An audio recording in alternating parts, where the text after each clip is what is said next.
J'ai remarqué que j'étais un peu comme un petit extraterrestre en fait parmi tous ces Français.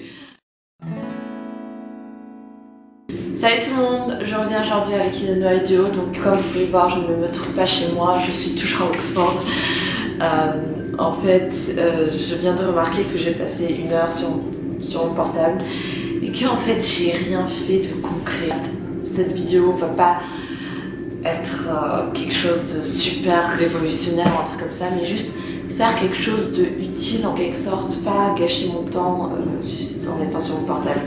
Du coup j'ai décidé de prendre mon appareil photo, de vous filmer une petite vidéo, comme ça j'aurai pas de vidéo à faire pendant 2 semaines. Parce que j'essaie d'être un peu régulière, je sais pas si vous avez remarqué, mais j'essaie de mettre une vidéo par semaine. Alors de quoi est-ce que on va parler aujourd'hui? Parce que oui, ça va être une vidéo un peu plus dans le style vlog. Je reçois en ce moment beaucoup de questions de vous. Des questions sur mes origines, sur pourquoi je parle plusieurs langues. J'ai décidé de prendre mon appareil photo, de vous parler, de vous expliquer tout ça. Avant toute chose, avant que je commence à blablater pendant des heures et des heures, j'aimerais juste dire un truc, juste mettre les choses au clair. Je fais pas cette vidéo pour me la péter ou pour me vanter, pour voilà, me jeter des fleurs ou quoi que ce soit. Je sais que j'ai une chance énorme d'avoir pu voyager, d'avoir pu voir plusieurs cultures. J'ai la capacité maintenant de voyager, d'aller dans plusieurs pays et de parler avec ces personnes-là, avec les populations de ces pays-là. Et c'est vrai que j'ai conscience que j'ai une chance énorme. Mais voilà, je fais pas cette vidéo pour me la vanter ou quoi que ce soit parce que je pars du principe que tout le monde peut le faire. C'est un truc qui est juste inné, apprendre une langue, c'est quelque chose qui est humain et c'est une capacité que tout le monde peut faire. Il faut juste vouloir pour le faire. Moi maintenant, j'ai eu la chance de pouvoir le faire voilà, à partir d'un très jeune âge. Et c'est pas parce que vous avez 20, 30, 50 ans que vous pouvez pas apprendre une nouvelle langue. C'est pas un don, c'est pas un talent, c'est rien, c'est juste quelque chose qui est normal. Et du coup, j'arrive pas à voir en fait comment est-ce que je pourrais me vanter par rapport à ça, comment je pourrais me jeter des fleurs, parce que c'est un truc que tout le monde peut faire en fait. Donc juste pour clarifier ces trucs-là. Avec ça, je vous propose du coup de commencer cette vidéo. Je dirais que tout a commencé en Russie, avec mes parents qui se sont du coup rencontrés. Donc mes 2 parents sont d'origine russe. Mon père avait eu un job à l'étranger, donc c'était un travail pour 2 ans au Canada. Arrivée au Canada, ma mère elle est tombée enceinte du coup de moi. C'est à partir de là que ma vie personnelle a commencé.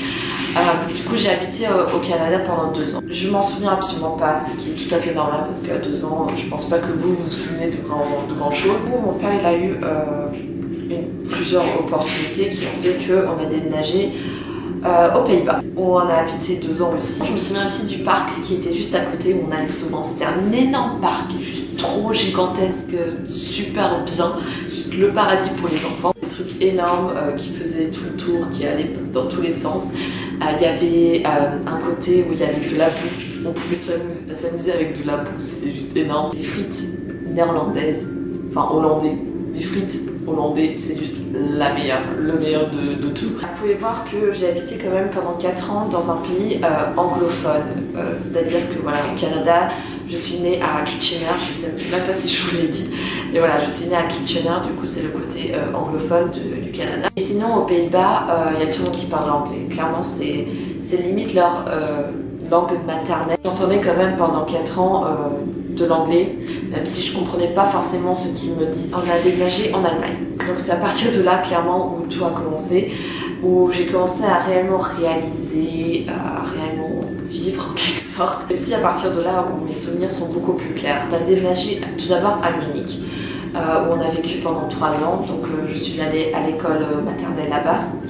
Donc c'est là où je me suis fait mes premiers amis. C'est réellement à parler, je dirais, vers 6 ans. Et la première langue que j'ai appris à parler, c'était l'allemand. Donc je sais pas du tout pourquoi, peut-être mon cerveau a considéré que c'était beaucoup plus simple que d'apprendre à parler anglais ou russe. Mais je suis quand même allée à Munich pendant 1 an et demi ou un truc comme ça dans une école russe. Donc c'est là où j'ai appris à parler russe, c'est-à-dire que je parlais très mal, je faisais énormément de fautes, je parlais vraiment pas bien. Mais l'avantage que j'ai eu, c'est que j'ai commencé à... C'est que j'ai appris en fait à lire et à écrire en russe. On a déménagé, encore une fois, mais c'était toujours en Allemagne. On a déménagé dans une petite ville, dans une ville de campagne clairement, qui s'appelait Schwanewitz. J'ai habité pendant 4 ans, un petit village qui est tout près de Bremen, donc de Brême. J'ai fini mon école maternelle là-bas et j'ai débuté mon école primaire et j'y suis restée jusqu'à la CE2. J'étais assez contente, même si j'avais déménagé, etc. Ça me dérangeait absolument pas. J'ai vite fait de nouveaux amis. J'avais 6 ans et je finissais du coup mon école maternelle. Je savais en fait à cette période-là lire, écrire et parler en 2 langues différentes. Mes maîtresses ont proposé à ma mère de me faire sauter une classe. C'est-à-dire que de ne pas passer par la CP, mais de direct aller en C1. Sauf que ma mère, elle a clairement dit non. Elle a voulu que je fasse tout un par un. Et heureusement aussi, parce que clairement, arrivée en CP, certes, j'étais super forte au début, mais en à peu près 2-3 mois, tout le monde m'avait rattrapée.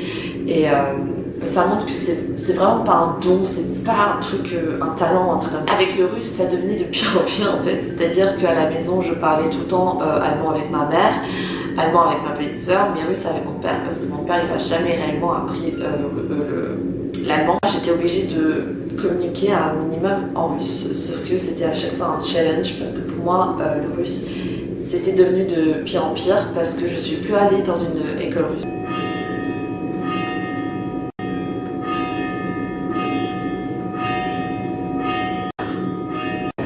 Bon allez, yes. Donc j'avais 10 ans, enfin à peu près 10 ans. Mes parents m'ont annoncé qu'on allait redéménager, mais cette fois-ci dans un pays qui était juste à côté et qui s'appelait la France. Encore une fois, j'avais pas réellement d'avis, ça me dérangeait pas plus que ça parce que de toute façon j'étais habituée, pour moi c'était vraiment une limite normale de déménager, pas de ville en ville mais de pays en pays. Je me rendais pas réellement compte en fait que j'allais vraiment tout quitter, que j'allais vraiment devoir tout recommencer depuis le début, encore une fois. Quand l'été était terminé et que la rentrée recommençait, on m'a inscrite du coup en CM1 dans une école primaire privée. Et c'est à partir de là où j'ai commencé en fait à être tout le temps dans des établissements privés. Ma rentrée en CM1, premier jour, je m'en souviens encore, je suis arrivée avec mon Schulranzen. Un Schulranzen, c'est en fait un sac à dos que les petits de l'école primaire portent. Donc c'est un énorme truc rectangulaire, je vais lui mettre une petite photo.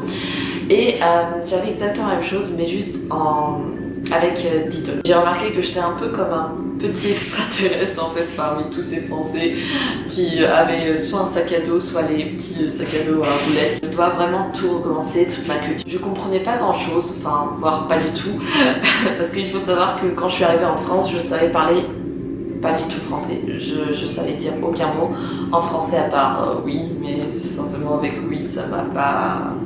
Je ne suis pas partie loin quoi. Et c'est à partir de là où j'ai commencé à prendre peur, mais c'était pas encore... c'est pas quelque chose qui me pesait réellement. C'était un challenge, mais je savais très bien que j'allais réussir, je savais très bien que c'était juste impossible que je n'apprenne pas cette langue. Du coup, pendant les 2 ans de mon école primaire en France, ça s'est plutôt bien passé, c'est-à-dire que j'avais mon petit groupe d'amis. Les enfants, c'était pas méchant avec moi en primaire. Sincèrement, c'est un truc que je dois vraiment le dire. Ils ont commencé à s'intéresser à moi, à venir me voir, à venir me parler, à essayer de me parler.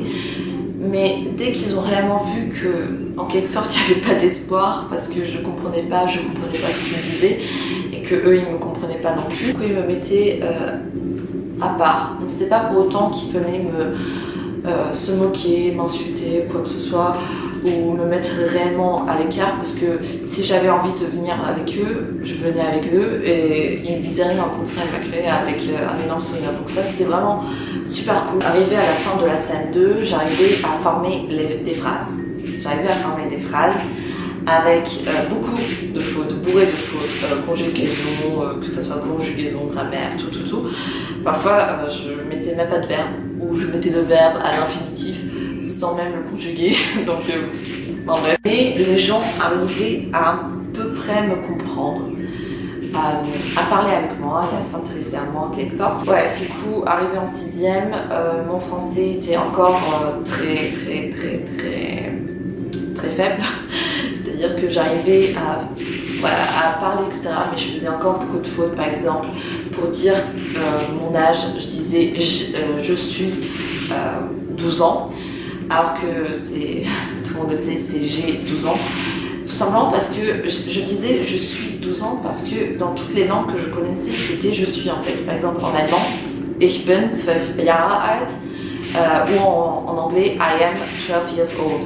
C'est à chaque fois le verbe être qui est utilisé. Et du coup, vu que c'était les seules langues de base en fait que j'avais, je prenais en fait ce que je savais et j'essayais de le traduire. Du coup, ça me donnait des trucs comme je suis 12 ans. Et du coup, forcément, quand je disais ça, les enfants se moquaient de moi, me disaient des trucs quand même assez méchants qui me touchaient à cette période-là. Du genre, retourne dans ton pays, tu sais pas parler de la France, t'as rien à faire ici en France, retourne dans ton pays, retourne d'où tu viens, etc. C'est vrai que c'était des trucs qui, à 12-13 ans, c'est des trucs qui sont pas faciles à digérer. Surtout que c'est pas de ta faute que t'es là, t'es pas ici par choix, mais par obligation, parce que t'es là avec ta famille en fait. Réellement, commencer à détester la France, et le français au passage aussi. Mais c'était surtout la France en fait, parce que c'est vrai que je comprenais pas. Maintenant je sais, heureusement, que c'était pas à cause de la France ni à cause de français, parce que la même chose aurait pu très bien m'arriver en Allemagne ou dans d'autres pays. C'est juste que c'est vrai qu'à 12 ans, tu fais pas le rapprochement et pour toi c'est directement le pays qui est en tort. Et c'est vrai que même apprendre la langue française, ça m'intéressait plus, Non, je me suis un peu renfermée sur moi-même. À l'école, j'ai arrêté de participer en classe. J'ai arrêté de parler aux autres enfants. En quelque sorte, je me suis réellement enfermée sur moi-même.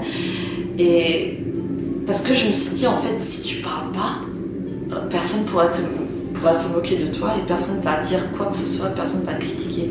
Sauf que non, c'est juste empirer les choses en fait. C'est vrai que je l'ai assez mal vécu, cette période de ma vie où j'ai dû apprendre le français. J'ai revu des camarades de classe qui étaient avec moi au collège et quand j'ai juste parlé 1 ou 2 minutes, ils m'ont clairement dit que j'avais plus d'accent en fait. C'est-à-dire qu'au collège j'avais encore un énorme accent, mais arrivé au lycée, je sais pas, j'avais plus d'accent, j'arrivais vraiment mieux à parler. J'ai commencé à réellement penser beaucoup plus en français et maintenant toujours je pense en français en fait. Quand je vois un truc, je pense en français et c'est vrai que c'est devenu en quelque sorte ma langue maintenant parce que c'est la langue que je maîtrise le plus parce que de toute façon je connais sa grammaire, sa conjugaison, etc.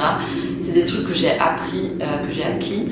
Alors qu'en allemand, en russe, c'est des trucs que j'ai pas réellement acquis. J'ai toujours eu des facilités en anglais.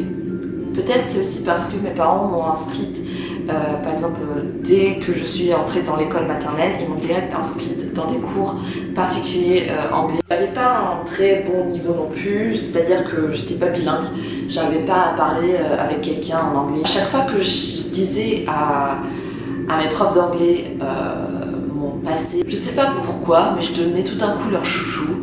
Ils me chouchoutaient, mais à un tel point, et ça a duré quand même jusqu'à la seconde. Quand je disais que je suis née au Canada, ils diraient qu'ils s'imaginaient de ces trucs que j'étais bilingue en anglais, etc. Parce que c'est vrai que je me débrouillais pas mal en anglais, mais j'étais absolument pas bilingue. C'est une langue courante en fait pour moi. Une prof juste superbe en seconde. À partir de là où j'ai eu plein de vocabulaire, plein de manières de penser, d'écrire en anglais. J'ai commencé à regarder les séries qui venaient tout juste de sortir en anglais aux États-Unis. Je suis trop fatiguée, je suis désolée. En VO sous-titré, donc c'est vraiment ça aussi qui m'a énormément aidée. Ce côté pratique qui manque en fait. C'est-à-dire que là par exemple, je suis à Oxford, je comprends ce que les gens me disent.